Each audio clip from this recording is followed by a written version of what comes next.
Hello, hello, my loves, and welcome back to the Goddess Evolution podcast and our Quantum Wealth Expansion series. I'm your host, Shantana Telise, a quantum channel, a multidimensional healer, and a spiritual teacher dedicated to helping women expand beyond limitations and step deeper into alignment, abundance, and possibility. In this special series, we're having powerful conversations and with experts, leaders, and visionaries about the mindset, energy, and transformational shifts that help us expand our capacity for wealth in every area of life. Today's conversation explores a fascinating question. What if the barriers standing between you and your next level of abundance aren't visible? What if some of the patterns affecting your relationship with money, success, and receiving go much deeper than mindset and strategy alone? I'm excited to welcome today's guest, Dr. Joy Pedersen, spiritually known as Sage Joy. So, Dr. Sage is an internationally recognized spiritual healer, certified spiritual health coach, speaker, minister, an award-winning author who helps individuals and organizations clear unseen barriers impacting success, health, relationships, finances, and fulfillment. As the founder of Express Success LLC and Joy of Spirituality, Joy has spent more than 2 decades working with clients around the world, combining spiritual insights, intuitive guidance, and transformational healing techniques to help people move beyond limitations and create lasting change. As a former television publicist with Paramount Pictures Television and is it Bureau. Bureau. Thank you. I was not getting that. Chief for PM Magazine in Hollywood, Joy brings a unique blend of business experiences, communication expertise, and spiritual wisdom to her work. She is also the best-selling author of Clear Your Past and Change Your Future and Wisdom of the Guardian, Treasures from Archangel Michael to Change Your Life, known for her compassionate approach, practical wisdom, and ability to make complex spiritual concepts accessible. Joy inspires people to discover greater clarity, purpose, peace, and possibility in every area of life. Today, we'll be exploring wealth blocks, the missing piece of the law of attraction, and the hidden causes that may be influencing our relationships with abundance and success. Joy, I'm excited to have you here today. Welcome to the Quantum Wealth Expansion Series. Thank you. I'm absolutely thrilled to have you on. And so I kind of want to start us off with a question.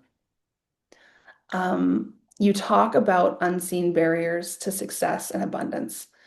What are some of the hidden causes that most people never consider? There's several. One is ancestral programming, karma, Mm. past life issues are another. Things that have happened in this lifetime, things that we picked up from, it could be our parents or circumstances with our parents. To give you an example on that one real quick, I had a gentleman come to me with a ceiling as far as his income is concerned. And we cleared something his grandmother said to him when he was a child. We cleared that, and the next day he received $6,000 totally unexpectedly. He says, I always have to go out for business. This one came right to me. So he knew it had to be because we cleared that issue.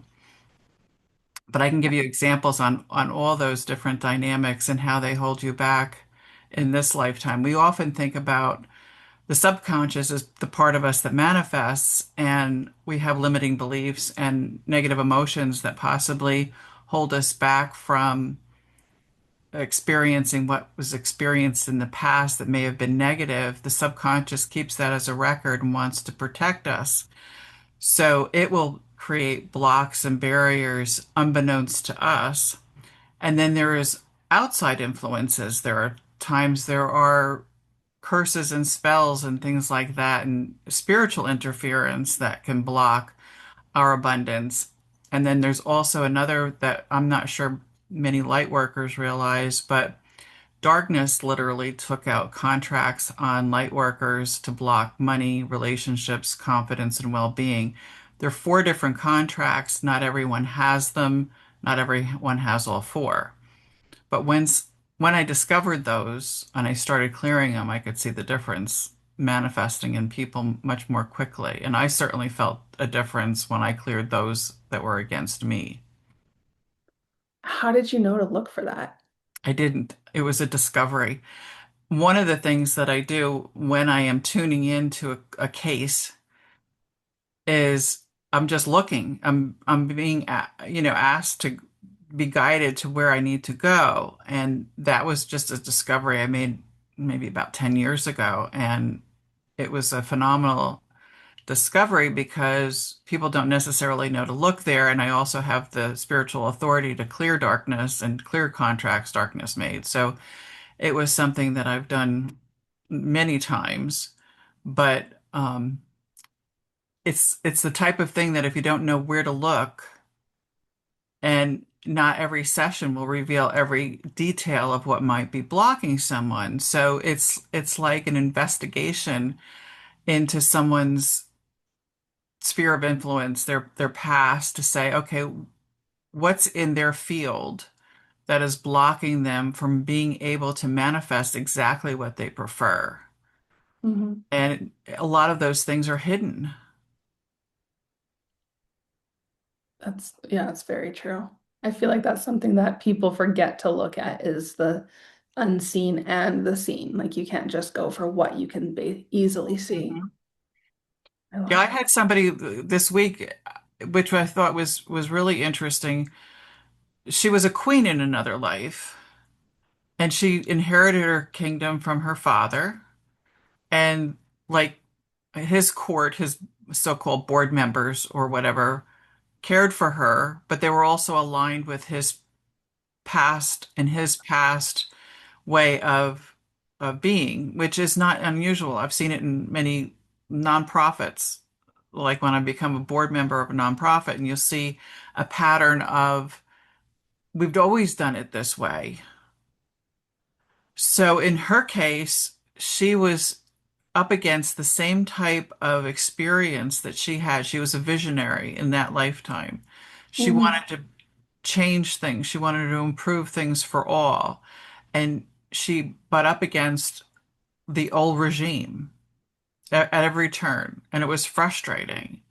And she finds that same pattern and the same way she felt then duplicated in this lifetime. So we cleared that lifetime. And now she should be able to experience this lifetime with more ease because she doesn't have that old program running. That's incredible. That's some powerful work. Um, okay, so you said wealth can often be blocked by past lives. Can you explain what that means and how it shows up a little bit more? Like on the terms of, I guess you kind of have, but on the terms of someone's present financial reality and that cap. Well, I'll give you this example because it shows two different aspects.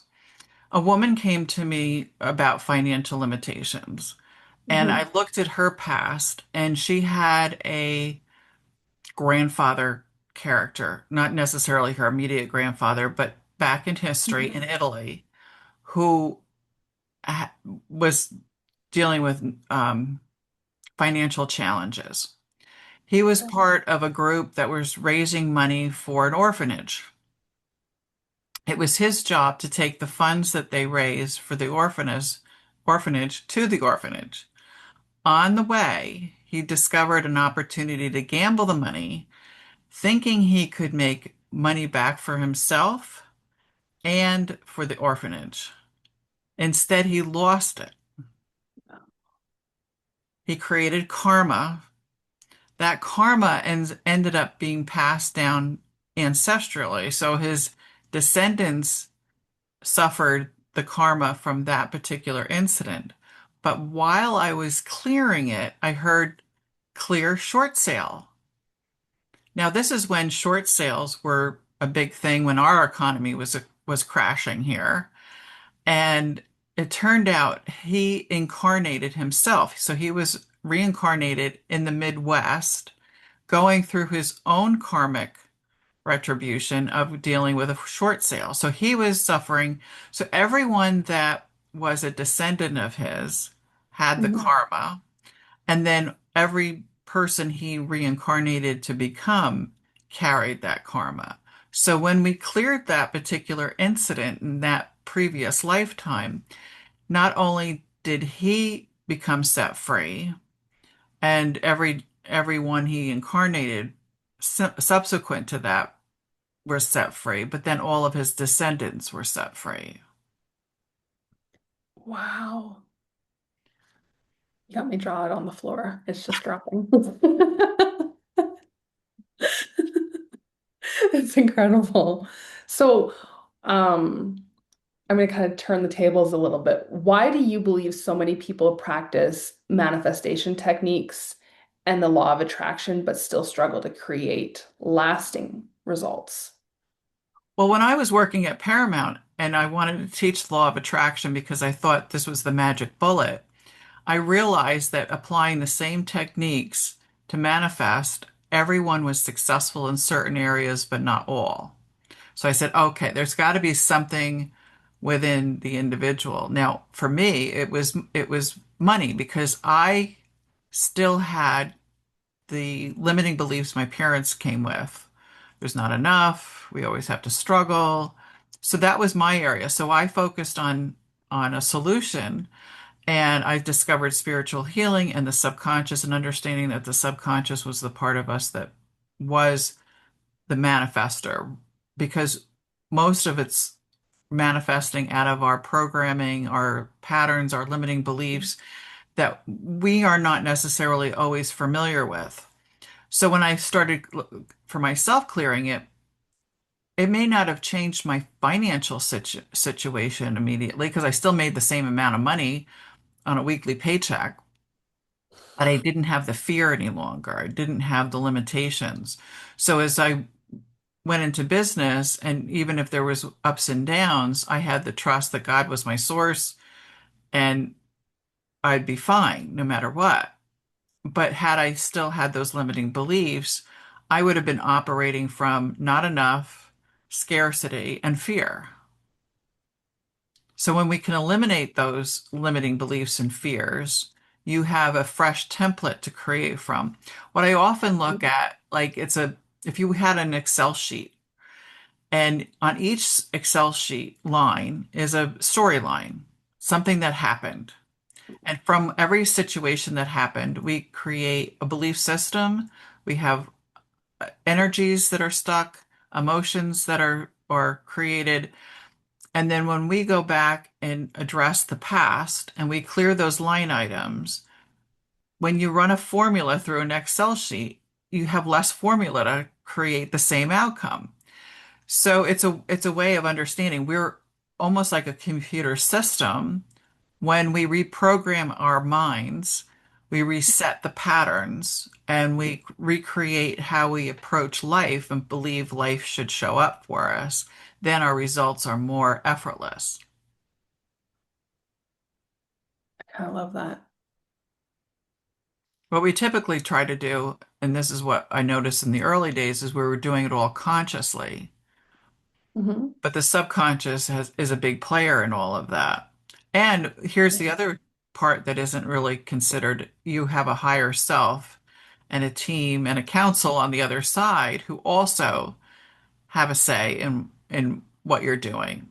And if they're not considered and you're just trying to do this yourself, you're limited right there. Oh, absolutely.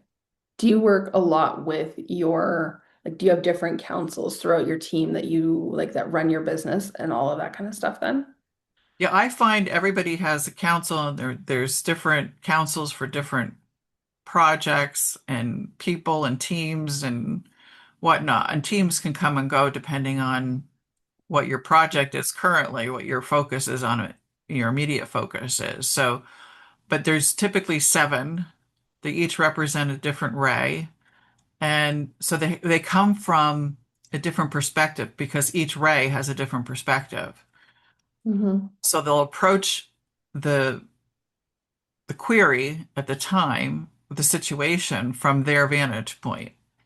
I'll do that with my own team. Like I deal a lot with Michael and Archangel Faith and Archangel Joy, and they'll say, just looking at the three of them, they'll come from different perspectives. Michael's always coming from truth, Faith is always coming from trust, and Joy is coming from the perspective of joyful illumination. So it's a brighter perspective. Uh, Mm-hmm. Michael might want to protect something, which because he's programmed that way. Yeah. Do you ever hear, I know it's a little controversial, but I'm curious because you work with angels. Do you ever hear where people talk about they're like fake or I can't remember what they call them. False light. Thank you. That's yeah, do you hear that a lot? I don't hear it a lot. I don't think it's discussed enough Really? because, yes, because if you let's look at the media today, not mainstream media, the alternative media, channels Mm-hmm. especially. A lot of the channels are sharing information from their filters, Mm-hmm. their wounds, and they may or may not be getting pure information. I'll give you an example. There was a woman that was in out of her heart wanted to help people, warning people that she saw a tsunami hitting Florida. Now, I live in Florida, so I would pay more attention to that. And I when I tuned in, I got it's false information. Now, in this case, she was being fed the false information.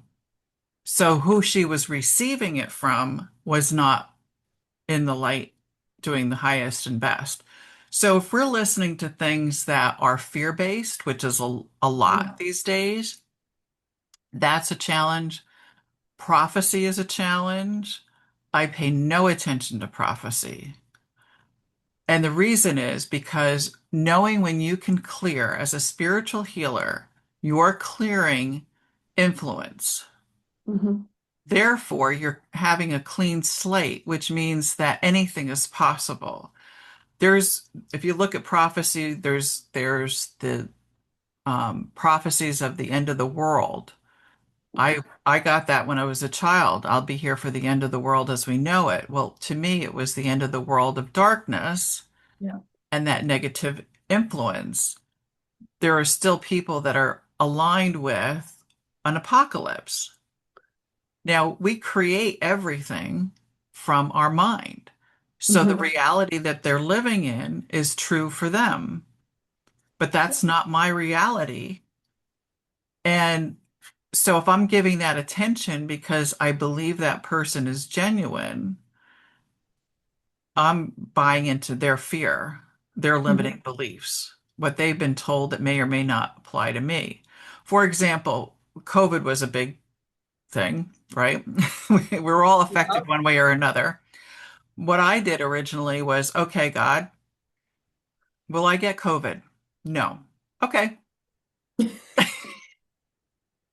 Right? So, Done.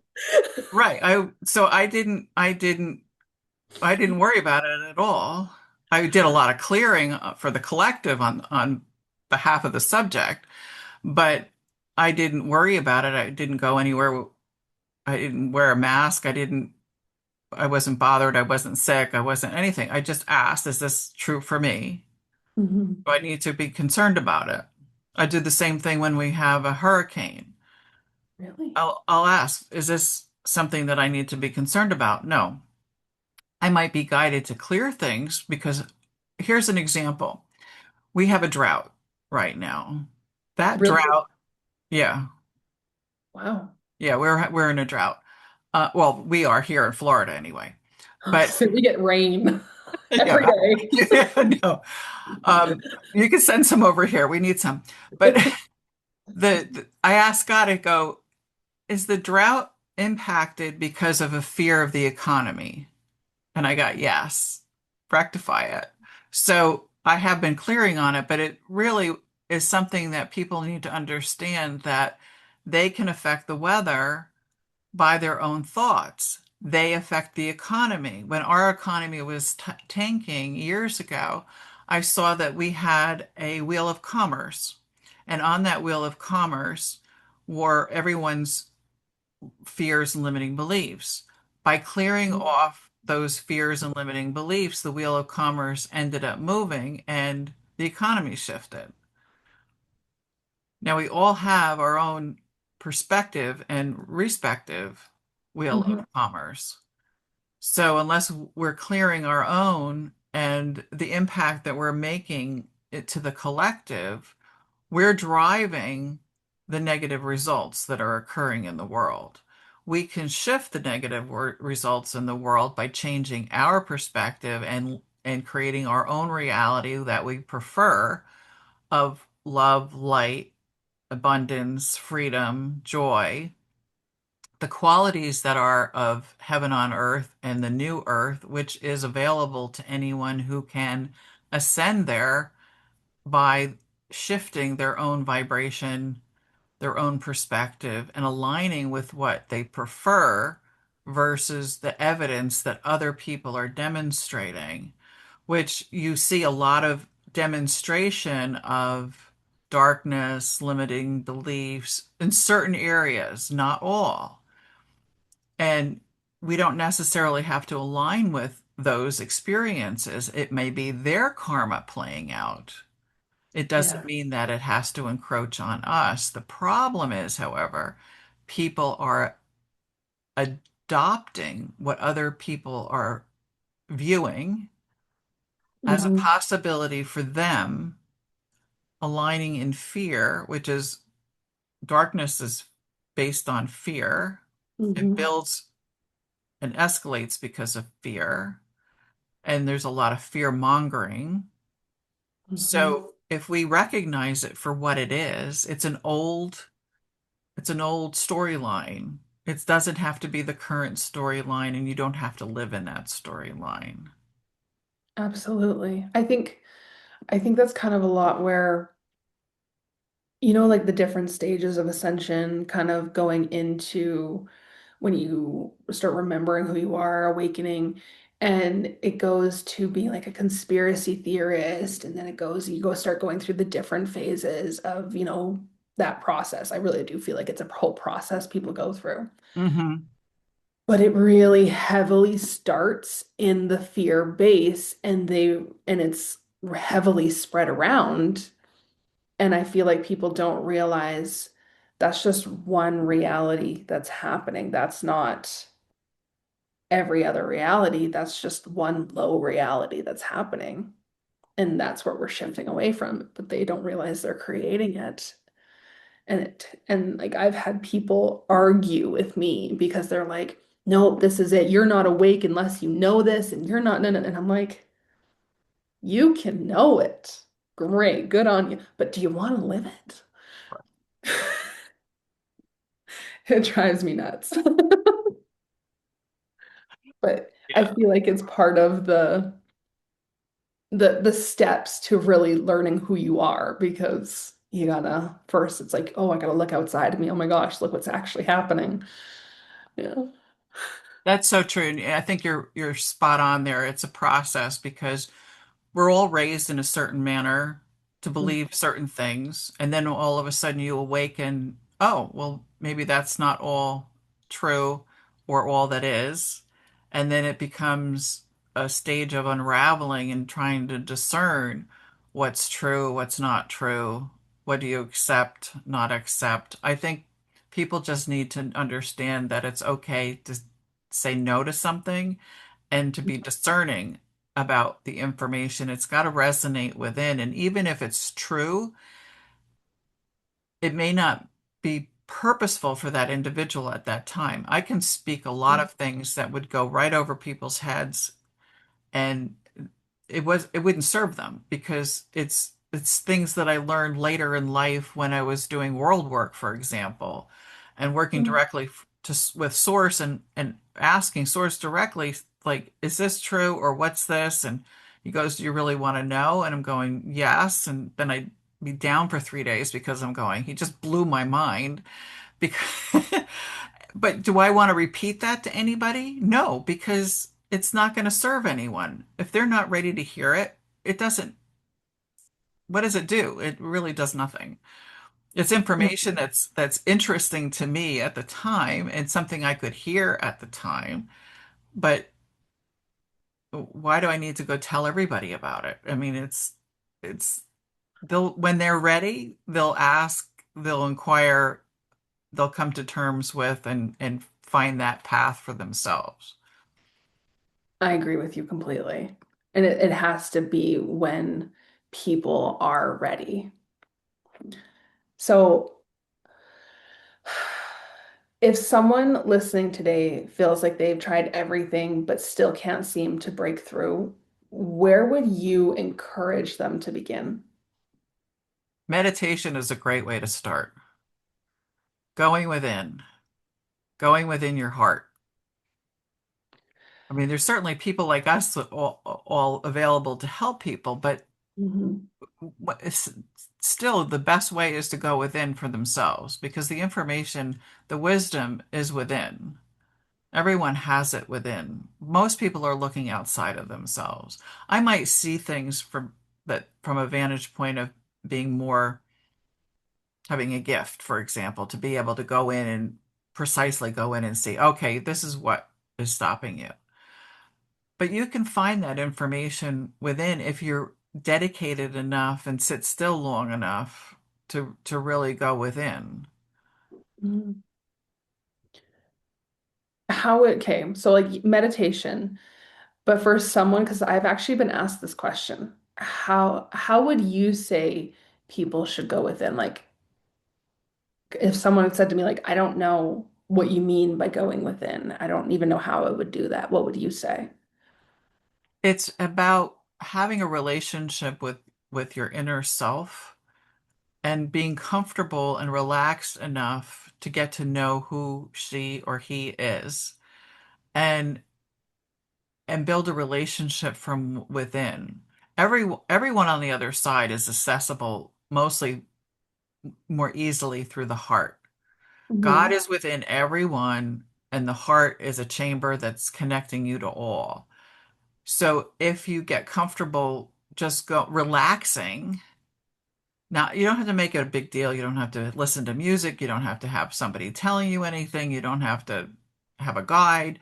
You Mhm. can just relax and be in a more daydreamy state and relax and inquire, why do I feel this way? God told me this one. I thought this was a great line. What do I need to know, do, or clear here? And it can provide great insight. Oh yeah, that's powerful. I think my favorite is what is for my highest good? Because I grew up in a family like we're all spiritual. My grandfather was like he did body balancing, so it was like I have a big family. We're all pretty spiritual. And it was always growing up, it was always like the highest good of all. You want the highest good of all. And now doing the work that I do now, I'm like, you don't. You want the highest good for you because you're not wanting to bring on other people's karma. You don't want to be like, oh yeah, I want the highest good for this group of people here and myself. And so what if they have to go through all these test trials and things that you've already gone through that now you're probably bringing into your reality because you've asked for the highest good of all instead of yourself. That makes a lot of sense because as a world, I do a lot of global healing and I would be taking it on for the world. That was because I had a role. And after Yep. I finished that role, because I did that for 5 or 6 years as a unpaid job, focusing on that because that was my role at the time. But then when I that role was complete, then it was, yeah, what does Joy want? This is Hmm. about me, and I don't have to consider the world anymore. The angels in general will always look at what is the good of all, Hmm. but I think it always makes a difference because if you're taking yourself into consideration, you're not being selfish, where you're hurting someone else, or, you're just being self-serving. There Hmm. can be a difference, and I think that's where wisdom comes in, knowing the difference. Yeah. Absolutely. Well, I think people really do see that if you start being more selfless in that, and they tend to think like, especially when they first step into it, there's a lot of selfishness around it. Like, oh, if I'm not worrying about everybody else and their dog, then I'm being selfish because that's what I'm supposed to do. Or like, like going in a phase of it is one thing, but staying in it. You're reminding me of most of us were raised to put others first. Hmm. And Yeah. it's not a bad thing in concept, but here's where I've noticed the challenge. We end up enabling, we end up taking somebody else's path and taking it on ourselves. We deny them the opportunity to learn a lesson that's of greater value to them long term.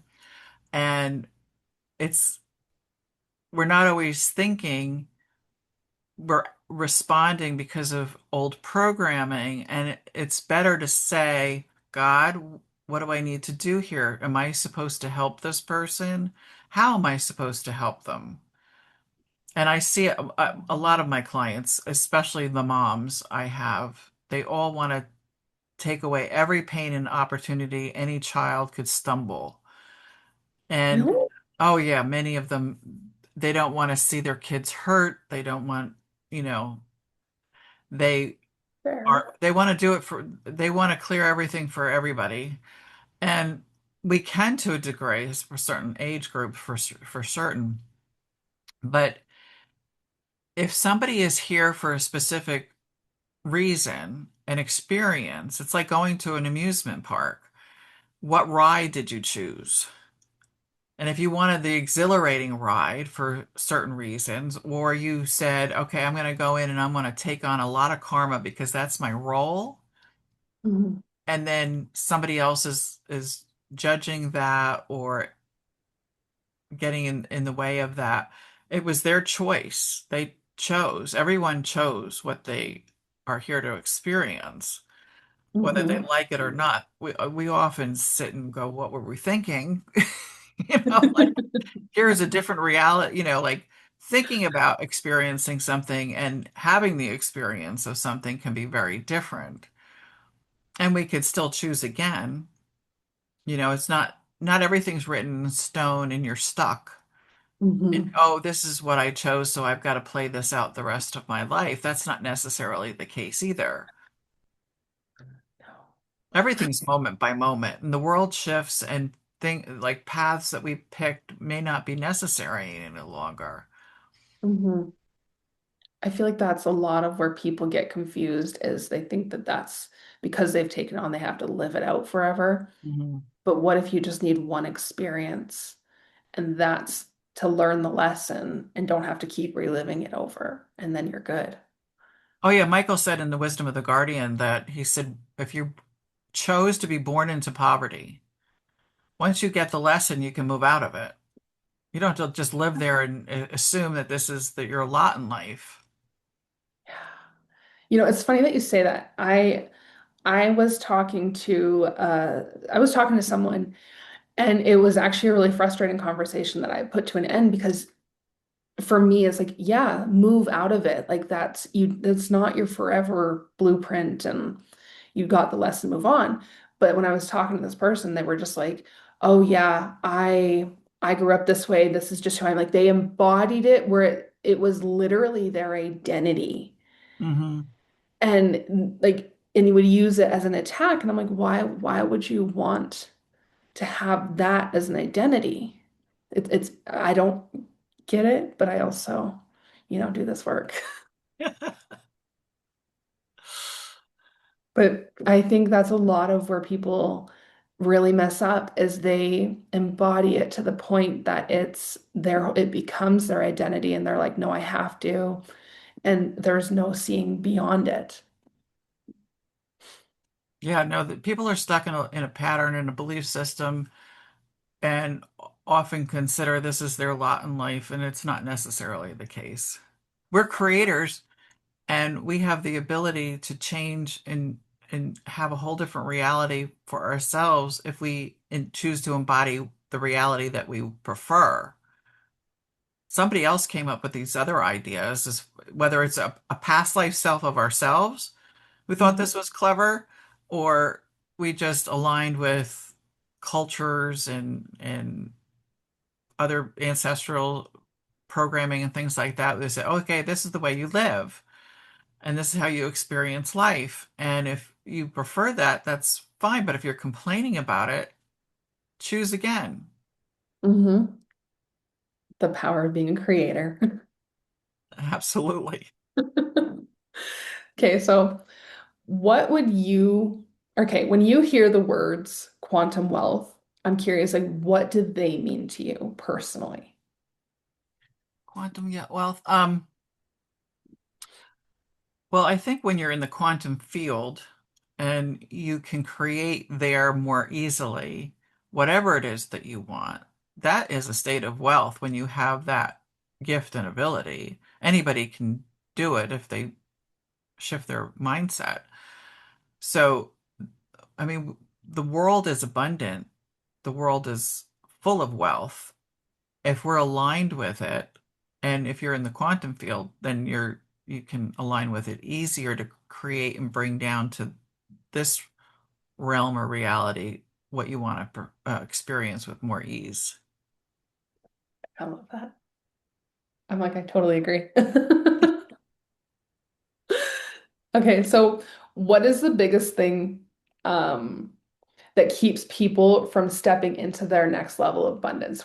Like, what in your work, what do you see as the biggest? Well, I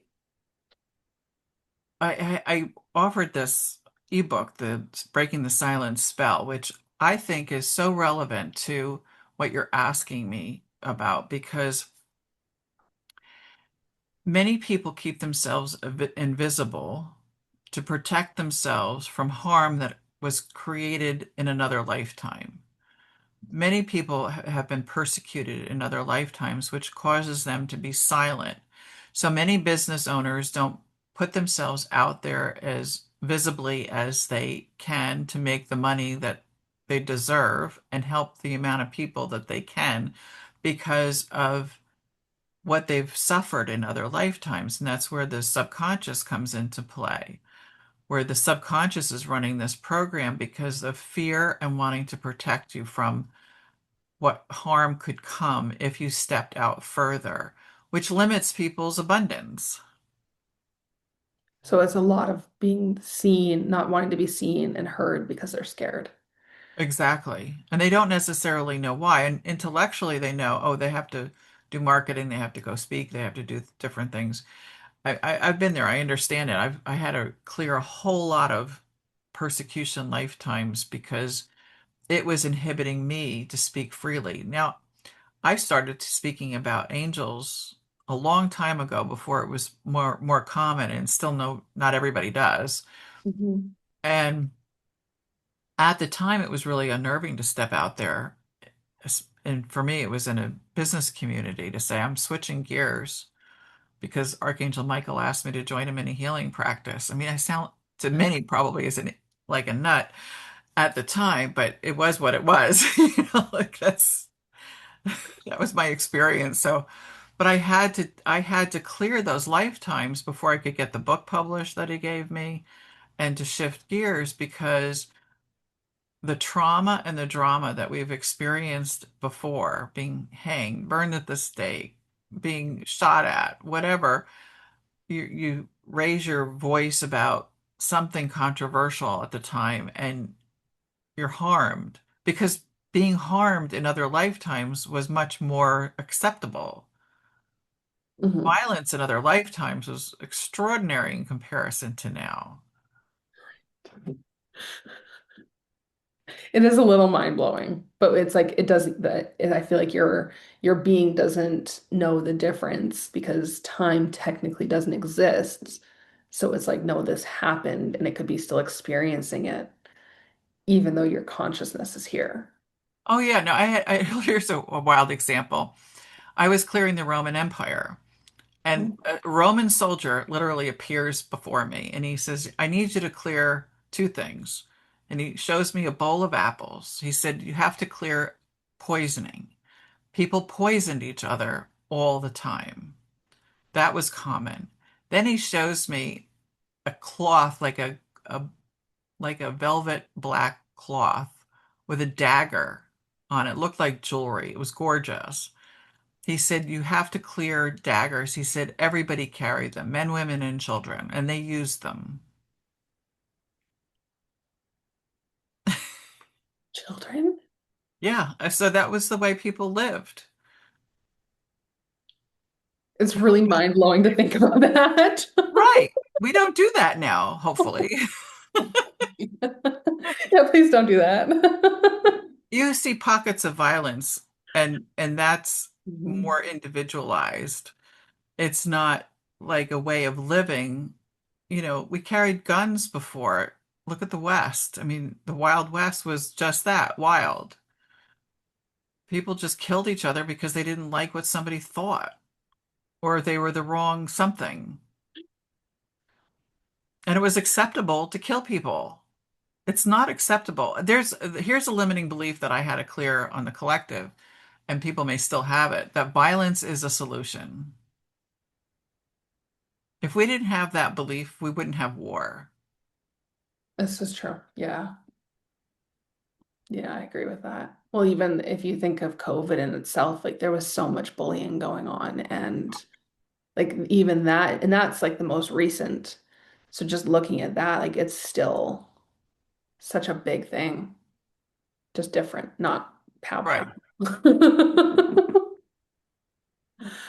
Okay, so I'm curious, we're gonna just take it back a little bit. Have you experienced a major shift in your own relationship with money and what changed for you? How did I go? I want to give a story because this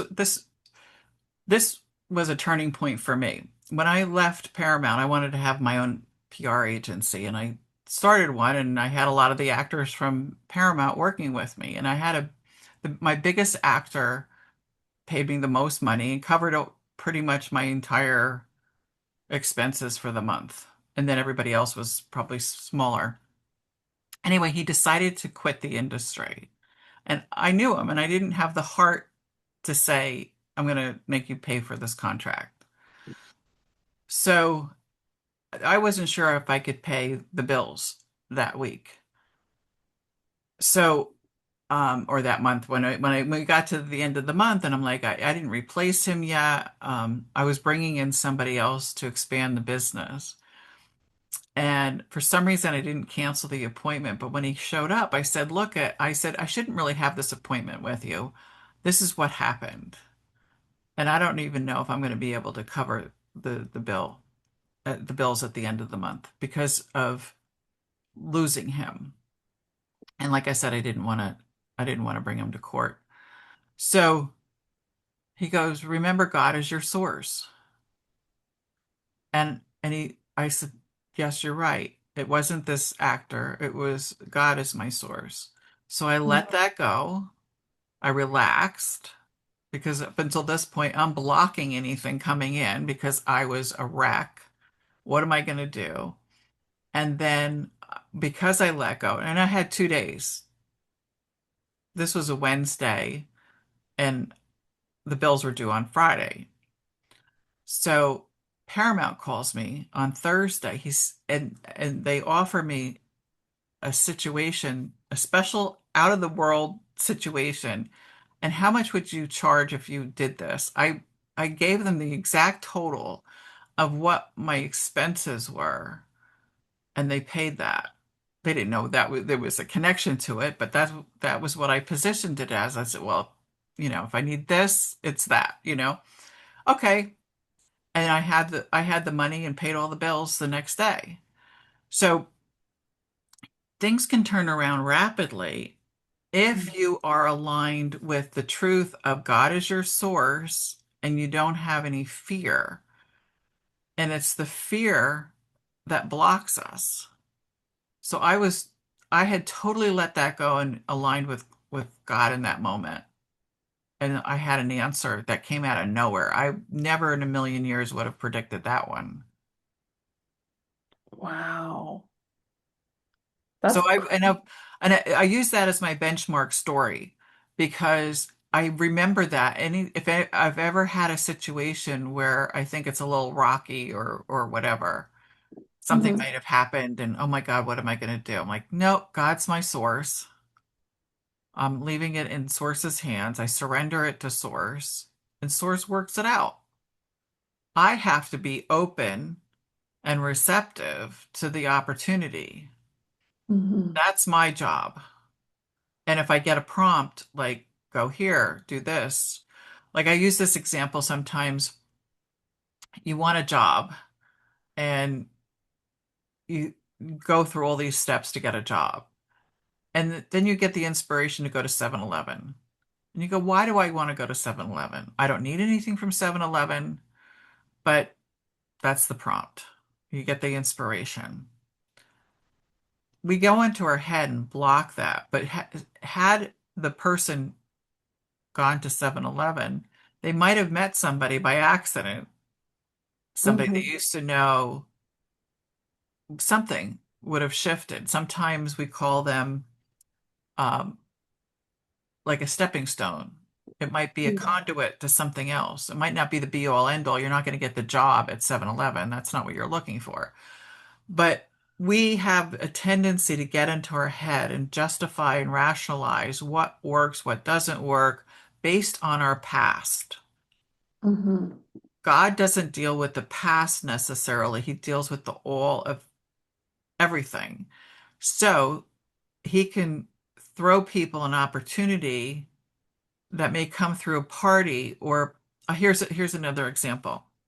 I was committed to staying off the phone one day because my filing had gotten out of hand. And I'm like, no, I'm staying off the phone and I'm just going to file today. And I kept hearing, call Debbie, call Debbie, call Debbie. And it was annoying because Debbie has nothing to do with my business, not a client, not anything. So finally, I couldn't stand myself any longer. And I called Debbie and she says, I have tickets to the theater tonight with a group. Do you want to come? And I'm like, okay. I get to there and I meet a woman that we both recognized each other from a past life. We immediately bonded and she became one of my best friends. Now, had I overridden, I would never have met her. And she was a significant person in my life for many years. And what had more value? Sticking to my commitment, filing some papers, or meeting this woman who I never would have possibly met otherwise? Mhm.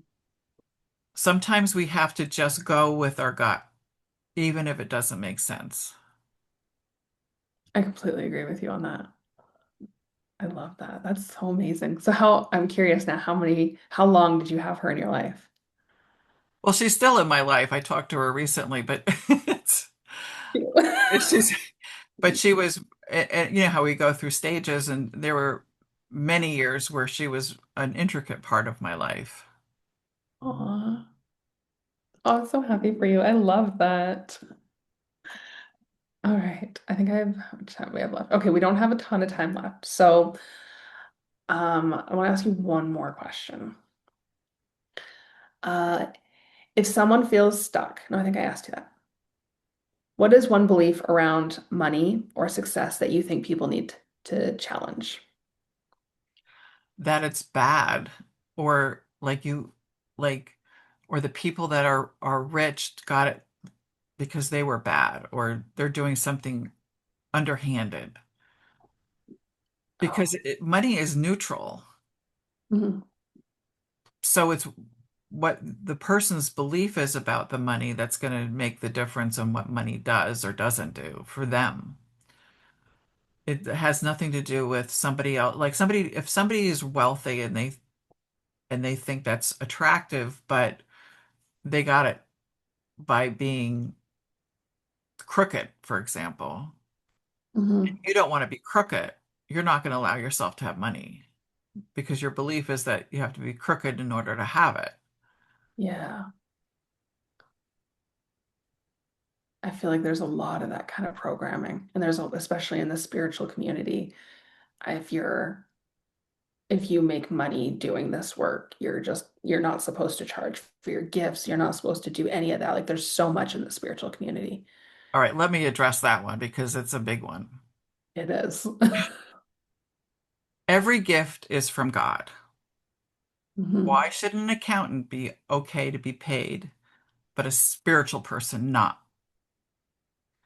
And when I was looking into where that came from, it was darkness that really set that emotion to believe that anyone with spiritual gifts should not be paid. We cleared the cause of it, but it doesn't mean that the memo got delivered to everyone to say, okay, you can look at this differently now.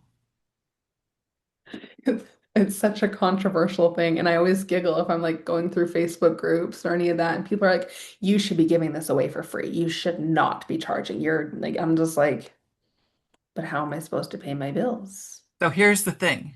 Ask that person, do you pay people that are not of the light? Is that okay? You think paying them is better than paying somebody of the light?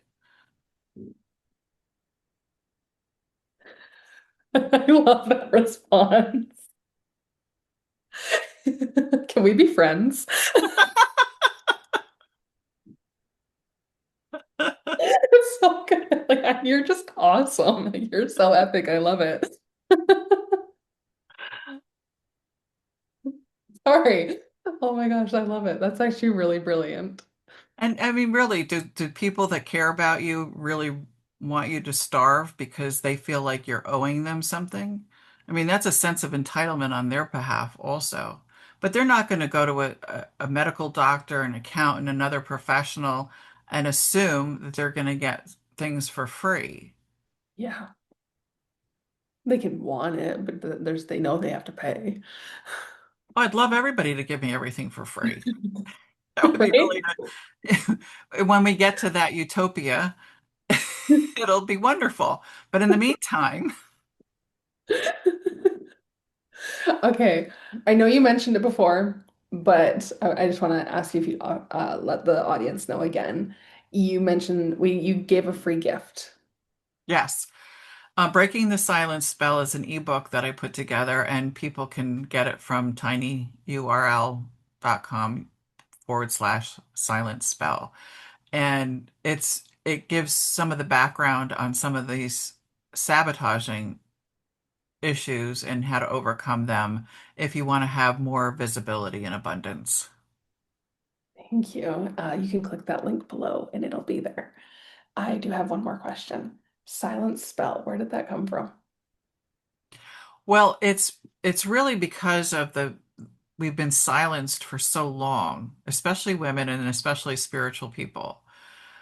And we've been silenced because we're not mainstream and also because healers, light workers, often were persecuted, as I mentioned, in past lives, and that is carried over now and limiting people's speech. When I clear somebody, a lot of times I have to clear things around their throat because that's your power center and a lot of information that people couldn't speak gets coagulated in the energy in someone's throat. And the more we can clear that, what's stuck, then they can speak more clearly. They can speak more effectively. Because until you can speak your truth, which is everyone's divine right to be fully self-expressed, we're all born on this planet for a reason, and we should be fulfilling our reason for being, not someone else's. And Hmm. there's been so much control, oppression, suppression of humanity that people have been silenced in order for them to have control. But the silencing was really there to preserve your life, your family's life, your income, because those things were threatened in the past. And it's time to set all of that free. Everyone deserves to be free, fully expressed, abundant, healthy, and live a life of joy. I love that. Thank you. And then the final thing, just to end us off, is there anything that you would like to leave the audience with? Any advice, any words of wisdom?